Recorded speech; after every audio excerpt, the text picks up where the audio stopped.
예수님은 이 땅에 오실 때 참 천하고 초라했습니다. 국가도 망했고 부모도 정처 없는 그때에 호적 등록 때문에 베들레헴이라는 곳에 가서 마구간에 태어나셨죠.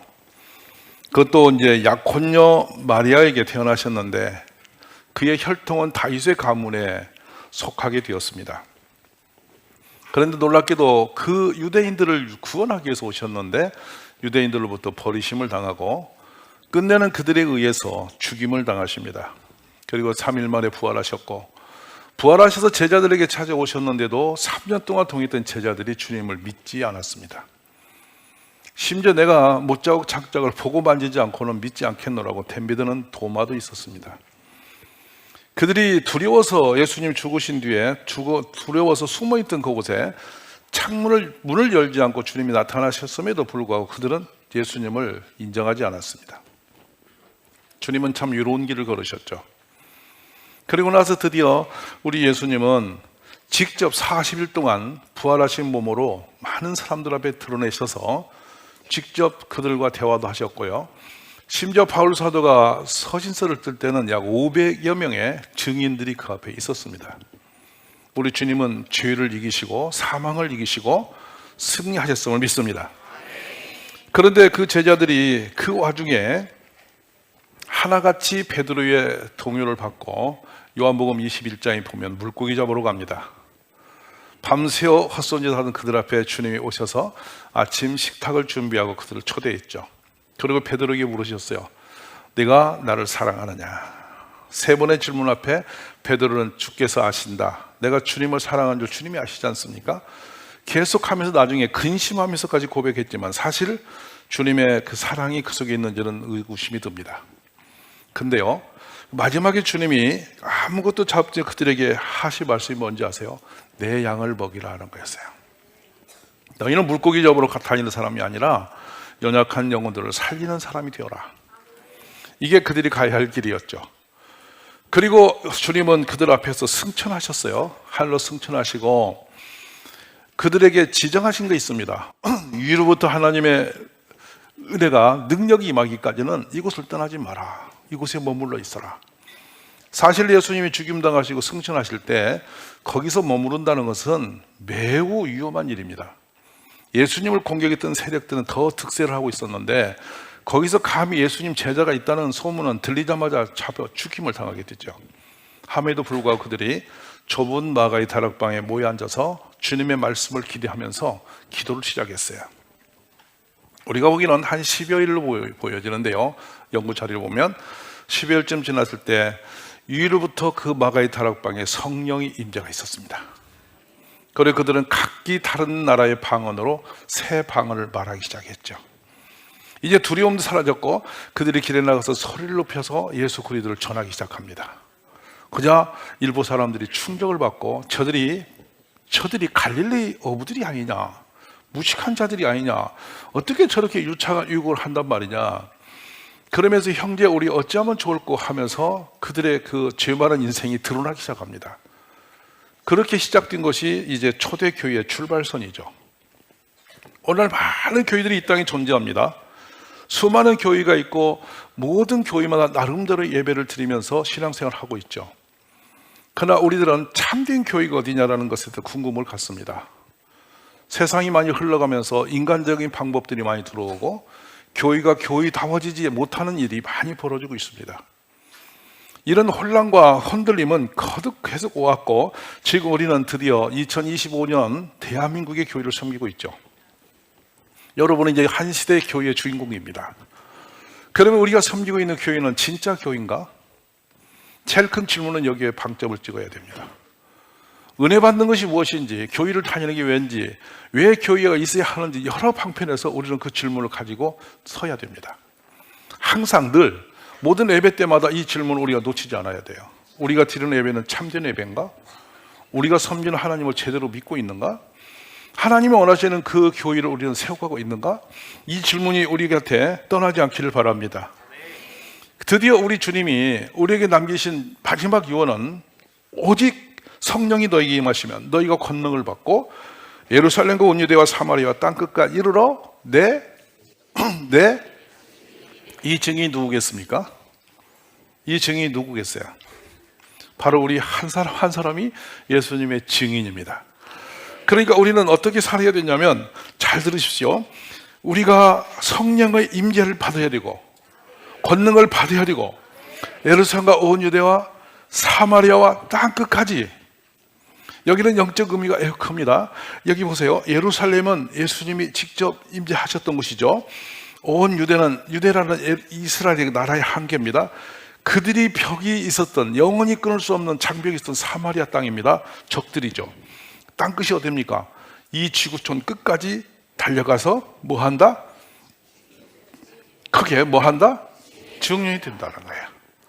여러분, 이 삶을 충실하게 살아가시기 바랍니다. 근데 증인의 삶을 살지 못하는 것은 오직 성령이 안 오시면, 오직 성령이 없으시면 우리는 권능도 없고 아무것도 할 수 없습니다. 종종 이런 표현합니다. 야, 전도하자. 아무리 운동을 우리가 높여도 성령을 받지 않은 분은 전도 불가능합니다. 왜냐하면 영혼 구원은 우리의 능력이 아닌 하나님의 역사입니다. 구원은 우리 힘으로 할 수 없는 거예요. 이걸 여러분이 깊이 깨달으시기 바랍니다. 그러므로 항상 전도할 마음이 있거든 그 생각이 드는 하나님의 사인 줄 아시고 성령을 사모하시고, 주여 인도하옵소서. 전하는 건 내가 하지만 저 영혼을 움직이는 건 주님이 하셔야 됩니다. 이런 기도가 있어지기를 원합니다. 전도를 오랫동안 참 많이도 저는 한 사람이지만, 길거리 전도 심지어 지하철 전도부터 참 전도 많이 했어요. 했는데 그 전도할 때마다 늘 생각하는 것은 나는 불가능하구나. 정말 불가능하구나. 그런데 여기서 제가 개척하고도 그렇게 하루에 100명씩을 전도한다고 막 뛰다니고 있을 때도 제가 직접 만나서 이렇게 전도를 한 분보다는 소문 듣고 옆에서 오는 분이 많아요. 다른 사람 보내는 거예요. 그분이. 근데 희한하게 내 말을 안 듣는데 낯선 사람은 그 말 듣고 오더라고요. 그런데 나중에 알았죠. 이것이 사람의 힘이 아니고 하나님이 하시는구나. 우리가 이 기준을 두시고 오늘 교회가 어떤 것인지 한번 두시기 바랍니다. 교회는 어두운 세상을 밝히는 빛입니다. 아멘. 어두운 세상을 밝히는 빛이에요. 오늘 아침에 제가 한 유튜브를 보는데 그 집을 완전히 말아먹은 아들입니다. 근데 그 아들이 예수 믿는 부인을 만나가 지금은 대성공된 기업가가 되어서 그때 이 얘기를 하면서 뭐라고 하냐면, 자기 하나님 몰랐대. 근데 우리 아버지가 있다는 게 얼마나 든든한지, 내가 사업에 실패하면 아버지가 도와주더래. 근데 우리 아버지도 도울 수 없었고 다 떠났는데 자신도 방법이 하나도 없으니 죽음 밖에 없구나 하는데, 자기 아내가 늘 뭐라고 하냐면 하나님이 도우신다고 그래. 근데 처음에는 그 말이 안 믿어지더래. 근데 나중에 이제 끝내버릴까 싶은 세상이 왔는데 하나님이 우리 아버지라고 하는 게 엄청나게 위로가 되더라는 거야. 파워가 되더래. 그래서 그 표현합니다. 직접 와서 우리 아버지가 내가 싸움판에서 얻어맞고 있을 때 와서 그 싸움을 말려주지 않아도 우리 아버지 계시다는 걸로도 백그라운드다. 근데 하나님이라는 전능자가 계신다는 게 얼마나 든든한 백그라운드지 아냐. 이렇게 하면서 자기가 회복이 된 얘기를 하는 거예요. 교회란 바로 이런 회복의 축복이 있는 곳임을 믿습니다. 그 허랑방탕한 완전히 탕자같이 사는 사람이 세상을 싹 정리하고 이제 하나님 위해서 사는 사람으로 바뀌어 있던 거예요. 그것이 바로 빛된 하나님의 역사가 있는 곳 아니겠습니까? 두 번째는 구원의 방주이죠. 죄인들이 사는 곳입니다. 다들 죄인입니다. 근데 죄인이 여기서 변화되어서 생명을 얻는 곳이에요. 영원한 사망자가 영원히 영생을 얻는 곳이 교회임을 믿습니다. 세 번째로 피난처죠. 구약의 도피성입니다. 이곳은 뭡니까? 세상에 갈 곳이 없는 분도 이곳에 오면 길이 열리는 곳이다. 이게 진짜 교회라고 생각합니다. 그리 죽은 자가 사는 곳이고 길을 잃은 영혼들이 길을 찾아가는 곳이 바로 교회임을 믿습니다. 그래서 교회에 두면 가난한 자나 또 포로된 자나 우리가 눌린 자, 모든 세상에 얽매인 사람들이 자유를 얻는 거, 이게 교회인 거예요. 교회는 이런 회복의 역사가 있는 곳이 교회임을 믿습니다. 그리고 만민이 기도하는 곳입니다. 할렐루야. 누구든지 이곳에 와서 예수 이름으로 기도하면 응답을 받는 곳이 교회임을 믿습니다. 모든 죄인들의 흉악한 결박이 해결되는 곳이 여기입니다. 세상이 어디 가서도 헤어날 길이 없는 사람이 교회 들어오면 회복이 되고 역사가 있는 곳, 바로 이것이 우리가 섬기는 교회임을 저는 믿습니다. 근데 그런 일들을 누가 하느냐? 바로 여기 앉아계신 우리 모두가 해내는 일임을 믿습니다. 옆에 분에게 한번 인사하십시오. 당신에게 최고의 끝발은 하나님입니다. 우리는 하나님의 사자로 택함을 받았고 이제 보냄을 받은 자임을 믿으시기를 간절히 원합니다. 이 하나님의 초청의 말씀이 얼마나 놀라운지 이사야서 55장 1절에 보면 오라 너희 모든 목마른 자들아 물로 나오라 돈 없는 자도 오라 너희는 와서 사 먹되 돈 없이 값없이 와서 포도주와 젖을 사라. 아멘. 이 개척 당시에 이 말씀이 왜 그렇게 은혜가 됐는지 모릅니다. 기도만 하면 막 이 말씀이 떠오르면 그렇게 눈물이 나고 감동이 되고 막 사람들이 다 이 말씀을 알고 이 말씀 믿고 달려봤으면 좋겠다는 생각이 늘 있었어요. 여러분 다시 한번 크게 읽어보실래요?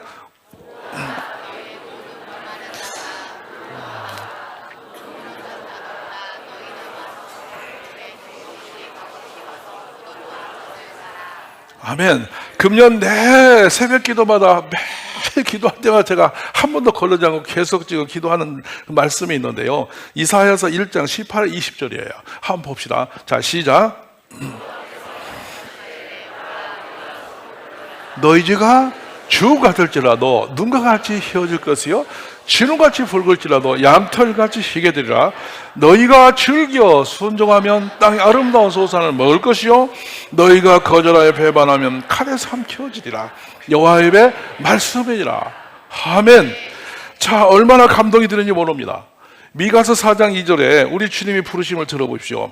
교회를 향하여 오라는 말씀이죠. 곧 많은 이방 사람들이 가며 이르기를 오라 우리가 여호와의 산에 올라가서 야곱의 하나님의 전에 이르자 가지고 우리에게 가르치실 것이니라. 우리가 그의 길로 행하리라 하시느니 이런 율법이 시온에서부터 나올 것이요 여호와의 말씀이 예루살렘에서부터 나올 것임이라. 아멘. 말씀이 생수처럼 늘 솟아나는 곳 바로 교임을 믿습니다. 자, 요한복음 7장 37에서 39절로 가봅니다. 명절 끝날 곧 큰 날에 예수께서 서서 외쳐 이르시되 누구든지 목마르거든 내게로 나와서 마시라.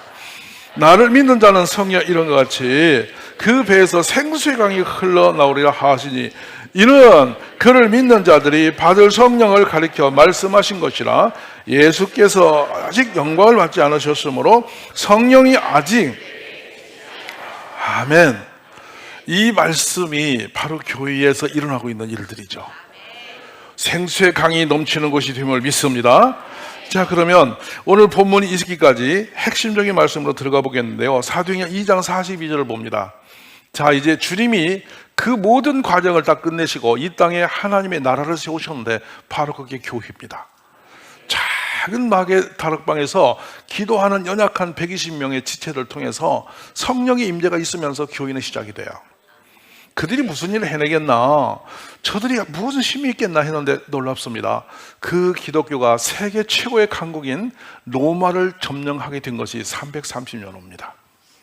이 복음은 땅끝까지 힘있게 달려가고 있으며 그 복음이 이 어둠의 땅, 우리 땅에 오셔서 우리에게 예수 믿는 복음을 주시고 이 땅의 4분의 1의 우리 대한민국, 우리 5,000년 동안 우상 숭배한 나라 백성들이 예수 믿는 기적을 일으켜 주신 것입니다. 그리고 이제는 세계 선교의 대국이 되어서 제2의 선교 대국이 되어 우리 이 땅에 우리가 전 세계 선교사를 파송하는 거대한 선교 대국이 됨을 믿습니다. 자, 보시면 이 복음을 한번 보십시다. 교인은 어떻게 구원의 방주가 됐으며 교인은 어떻게 주님의 몸된 것이 되었냐. 바로 42절 이 말씀인데요. 그들이 사도의 가르침을 받아 서로 교제하고 떡을 떼며 오로지 기도하기를 실선이라. 자, 보세요. 이 본문에 있는 내용들이 지금 교회에 있습니까 없습니까? 있죠, 교회에. 맞으십니까? 제가 한때 제자 훈련을 열심히 하다가 제 몸이 못 견디는 거예요. 제자가 없으니까 제자를 많이 세우니까 한 주에 한 6팀씩 막 운영하다 보니 어느 날 은혜 받으면 새벽 2시까지도 막 하고 이렇게 하니 나중에 제 몸이 무너져 버리는데 완전히 나중에는 이 잇몸이 부어오르더니 막 이렇게 염증이 끼더니 생이가 다 쏟아져 버리는 거예요. 그래서 이 제자 훈련은 더 이상 못 하겠다 해서 바꾼 게 화요학교였어요. 거기서 화요학교를 하면서 제가 놀라운 것은 뭐냐면 가르치는 역사를 하는 게 하나님이세요. 말씀을 가르치면 잘 믿음으로 받으면 역사가 일어나요. 수많은 가족들이 화해학기를 통해서 믿음이 생겨났고 하나님 앞에 충성된 용사들이 되었고, 또 나가서는 수많은 사람들이 가정의 문제 해결된 걸 저는 보았어요. 말씀은 생명이 있습니다. 역사가 있습니다. 두 번째로 서로 교제하고 떡을 떼며라고 되어 있죠. 이런 본분이 여러분 지금 우리가 마을마다 이렇게 식사하고 교제하는 거 대단히 중요한 영적인 행위들입니다. 오늘 날 밥 안 먹어 하고 가는 분 계시는데 그게 자랑이 아닙니다. 믿음의 교제가 있어야 됩니다. 그 성령의 교제와 성도 간의 교제가 분명히 우리 안에 있을 때 우리는 좋은 교회를 세울 수가 있습니다. 자, 그래서 서로 교제하고 떡을 떼며 오로지 뭐를 심었대요? 기도하기를 심었다는 말씀을 하는 것입니다. 우리가 이런 말씀들을 가슴깊이 새기고 들으시며 행함이 있기를 간절히 바랍니다. 자, 동일교회에 우리가 섬기는 교회에 이런 일이 집중되어 있을 때 그 교회는 건강한 교회입니다. 그리고 바로 하나님이 원하시는 그 교회의 모형을 갖추고 있는 거죠. 단순히 설교도 가르치는 기능이 있고 치유 기능이 있어요. 그러나 정말 우리는 성경 말씀을 지속적으로 대함이 있어야 됩니다. 그래서 이 방편하기 위해서 우리는 여러 방편에서 성경 통독도 알려드리고 있고, 그걸 참여하고도 독려도 하고, 때로는 마을별로 성경을 통독하는 팀이 있어서 함께 하기도 하고, 이렇게 다양한 성경을 가르치고 배우는 일이 교회에 있음을 인정하시고 참여하시기 바랍니다. 많은 분들이 나와 상관은 없겠지, 누가 특별한 사람이 하겠지, 아닙니다. 모든 성도님들이 말씀을 배우시기 바랍니다. 설교 시간에 하는 이 말씀은 선포되는 말씀이 여러분 가르치는 기능이 포괄적으로 크지는 못합니다. 각자 늘 모여서 성경을 배우고 나누는 그런 공동체가 힘을 얻기를 간절히 바랍니다. 여기서 가르치는 내용은 부활하신 예수님, 그리고 성경 내용의 밝은 해석을 통해서 우리가 성경을 이해해서 하나님 마음을 우리가 공감하는 것, 이게 배우는 작업이고요. 두 번째, 우리가 서로가 친교라는 거 있어요. 이게 천국잔치죠. 한 주간 어떻게 살았는지 우리가 어떻게 알겠어요? 서로 만나서 교제할 때 서로의 무거운 짐을 내려지고 서로가 위로받으면서 힘을 얻는 것이 교제라고 말씀하는 것입니다. 그래서 44절 5절을 보면은 그 말씀 읽어봅니다. 믿는 사람이 다 함께 있어 모든 물건을 서로 통용하고 또 재산과 소유를 팔아 각 사람의 필요를 따라 나눠주며. 아멘. 이게 사랑이 얼마나 크게 역사했는지 보는 장면이에요. 여러분, 사랑이라는 그 마지막 선에 가면 소유를 없애는 거예요. 혹시 오늘 이 자리에 계신 여러분 중에 부부간의 통장을 따로 쓰거나 각자 돈을 분리해서 쓰는 가정이 계시면 자수하십시오. 그 가정은 안전한 가정이 아니에요. 부부가 되면 전혀 낯선 사람인데 통장이 네 것이 내 거고 내 것이 내 것이 됩니다. 왜 하면 안 하세요? 그래서 지금 부인들이 다 갖고 갔어요. 왜? 불편하세요? 그냥 남편들이 안 불편해요. 오히려 맡겨놓는 게 안전해요. 남편들이 대답을 안 하시는가 봐. 뺏긴 겁니까? 드린 겁니까? 사랑하면 내 소유 개념이 상대에게 주면서 기뻐지는 거죠. 그래서 지금 제가 보면은 감사한 것은 내가 내 것이라고 쥐고 있을 때보다는 나누고 공유하면서 그것이 불편이 없는 거, 이것이 가정이죠. 그런데 초대교회는 교인들이 그랬다는 거예요. 많이 가진 자가 그걸 팔아서 내어놓으면 그걸 나누고 같이 교제하면서 내 것이 전혀 없는, 물질의 벽이 없어졌다는 것은 사랑이 크게 역사하고 있음을 증거하는 방편이죠. 자, 이 장면인데 나가서는 뭐냐? 떡을 뗐다.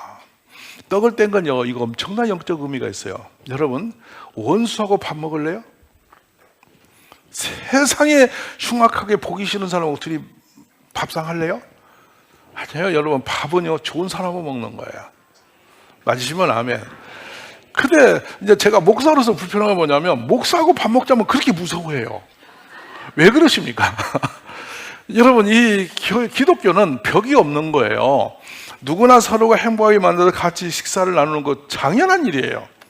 우리 교인들이요, 제가 보면 그래요. 남성들은 모이면 먹을 게 없고 여성들은 모이면 뭐를 먹어요? 그러니까 여성들은 만나면요, 두 번만 만나면 설거지 같이 하면서 친구가 되어버려. 금방 언니 동생인데 남자들은 10년을 단위로 째려보고 있어요. 이거 문제란 말이에요. 이 교인은 그런 것이 아니에요. 풀어놓으셔야 돼요. 할렐루야. 서로 벽이 없는 공동체 되시기를 간절히 바랍니다. 그래서 교인은 성찬과 애찬이 있었어요. 성찬은 성례식에 드려지는 주님의 핵적입니다. 한 몸과 하나됨을 선언하는 것이죠. 그래서 피와 살이 동참하는 성례식이 있어요. 이게 성찬식이고요. 하나 애찬이라는 게 뭐냐? 식사하는 거예요. 요즘에 저희가 새벽에 그 국밥집처럼 매 아침마다 새벽에 오시면 국밥을 제공하더니 첫날에는 몇 분이 안 계시더라고. 근데 나중에 되니까 기도보다 그게 더 재밌어 보여. 거기도 많이 가서 국밥이 동이 났어. 저는 어쨌든지 그렇게 하는 게 감사라고 생각해요. 기도도 조금 하고 도망가는 것보다 그래 먹고라도 가는 게 낫고. 아멘이세요? 어우르면서 교제되어서 낫고. 우리가 모든 걸 주의 은혜로 믿습니다. 그 다음에 끝으로 갑니다. 예수님이 세우신 교회의 핵심 기둥이 있는데요. 뭐냐면 기도가 있다는 거예요. 기도. 우리 모두 주님 앞에 기도하시기 바랍니다. 자, 예수님이 세우신 교회의 핵심이 뭡니까? 말씀이 늘 있었다. 그 교회가 말씀 중심으로 갔다는 거죠. 모이기를 힘썼다. 근데 하나는 교회에 자주 모였고 집집마다 모였는데 모이기만 하면 집에서 밥을 해 먹었다. 할렐루야. 지금은 이제 그 배달 음식 먹었다 이렇게 들 수도 있어요. 어쨌든 모여서 계속 뭔가 먹었어요. 그러니까 교제하고 떡을 떼며 오로지 기도하기를 힘썼다. 그리고 반드시 기도가 있었다. 아멘요. 그 흩어짐은 전도했다. 그리고 서로 모이고 교제하는 일이 너무 즐거웠다. 그래서 46절에 보면 날마다 마음을 같이하여 성전에 모이기를 힘쓰고 집에서 떡을 떼며 기쁨과 순전한 마음으로 음식을 먹고, 자 44절 믿는 사람이 다 함께 있어 모든 물건을 서로 통용하고 벽이 없어요. 벽이 서로 사람 간에 미워하고 이렇게 너는 싫고 좋고가 없어요. 전부 다 그냥 사랑하는 관계예요. 아멘이세요? 우리 교회에 있는 모든 분이 사랑의 관계가 되시기 바랍니다. 그냥 그 서로가 미워하는 사람 한 사람도 없기 바라요. 자, 그 다음에 성령의 역사가 끊임없이 일어나고 있었다. 그래서 43절이죠. 사람마다 사도로 말미암아 기사 표적이 많이 나타났다. 할렐루야. 이게 기적이에요. 우리들이 섬기는 교회가 이런 일이 다양하게 일어나고 있는 곳입니다. 아멘이세요? 저는 이 동일교회에서 이런 치유의 역사들이 많이 있음을 감사합니다. 그리고 우리 성도님들이 기도를 잘한다는 게 너무나 감사해요. 요즘에 또 지구별로 모여서 기도를 낮에 이렇게 중보를 하시는 거 보면 막 얼마나 감동이 되는지 몰라요. 사람이 듣기도 감동이 되는 기도 모임인데 하나님 얼마나 기뻐하시겠어요. 우리 동일교회가 이런 건강한 교회로 하나님을 향해서 힘있게 달려가시기를 바랍니다. 이제 우리 동일교회 이제 29년을 돌아보면서 제가 참 감사했던 것은 저 어린이집에서 한 3천여 명의 아이가 자랐더라고요. 저 조그마한 골짜기에서 3천여 명의 아이들이 자라서 벌써 대학에 가고 학교 선생님도 되어 있고 뭐 직장이 되고 이래요. 그러니까 꿈 같은 일이에요. 거기 아무것도 없는 그곳에서 애들 그 32명 입학생 놓고 그 비포장 마당에 서서 예배 드렸던 게 엊그제 같아요. 근데 그 아이들이 지금은 이렇게 자라고 기관도 자랐어요. 다 모든 게 하나님의 은혜입니다. 그때는 자동차도 없었고 식당도 없었고 아무것도 가진 게 없었어요. 그리고 국가에서 지원도 없었어요. 그러니까 들에서 나무를 캐가지고 그걸 주는데 우리 애들이 그때 추억을 하는데 정규 권사님이 산에 나무를 뜯다가 이렇게 뭘 해가지고 애들에게 부치게 해주면 애들이 생전 안 먹어본 거잖아요. 엄마가 이제 산나물로 부치게 해준 적이 없잖아요. 그래서 애들이 그를 배고프니까 한 입 한 입 먹으면서 신나가지고 또 달라고 그래. 그때가 제 추억이 남아요. 그 집에서 안 먹던 김치를 여기서는 먹을 게 없으니까 그걸 먹을 수밖에 없잖아. 그걸 또 먹으면서 다음에 그 입에 이제 이게 질이 드니까 자꾸 김치 달라고 그러고. 토종을 키웠습니다, 우리가 여기서. 무슨 말 이해되십니까? 그렇게 약함에도 불구하고 주님이 이렇게 세우셔서 오늘을 이렇게 하셨어요. 참 감동임을 믿습니다. 여러분이 앉아 계신 그 자리가 예수님이 세우신 자리고 주님이 여러분을 부르신 자리입니다. 그리고 주님이 반드시 여러분을 회복시켜 주실 것이며 땅끝까지 놀라운 기적을 일으킨 주님이 우리의 자녀들과 가정을 통해서 기적 같은 일을 해 주시라고 믿습니다. 오늘도 그 꿈을 가지고 주님을 찬송하시기 바랍니다.